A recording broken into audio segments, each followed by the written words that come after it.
So I started the Tanycomo Festival Orchestra when I was working on a master's degree at Michigan State.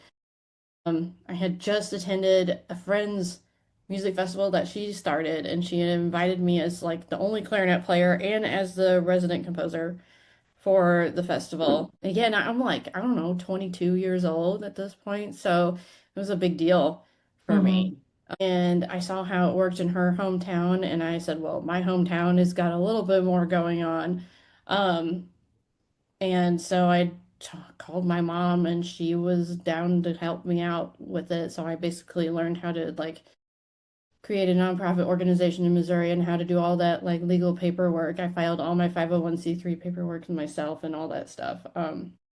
Which So, has been how did you do all this? I mean, you're performing, you're teaching, you have a retail shop, you're helping, you have this like music festival. Like, how do you I manage mean, all now I'm that? very organized. At this time, I was just a student, and the only business I had going was TFO. Okay. Um, Okay. Clever Clarinetist came much later.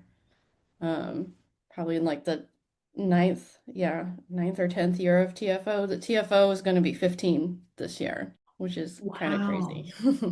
Wow. And where do you guys hold your, I mean, do you have like a weekend or something? And where physically do you do that? So it's 2 weeks in Branson, Missouri. If you want to Okay. find all the details, everything is pretty transparent and laid out on our website, TanyComoFestivalOrchestra.org.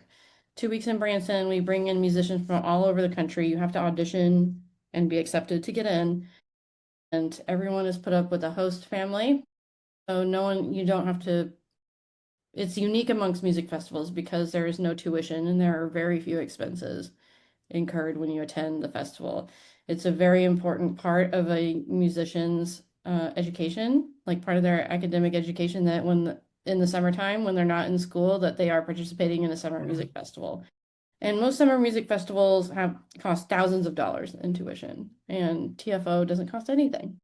So that's how it continues to grow. I mean, that's a thing, isn't it? Like um, why a lot of particularly classical musicians are people with means, right? Because they have the ability to send their kids to something for thousands of dollars, and instruments are not inexpensive, lessons are not, Right. school, all that stuff. Yeah. I'm not sure how much credible research there is on that topic of classical musicians coming from a certain like income bracket or socioeconomic bracket.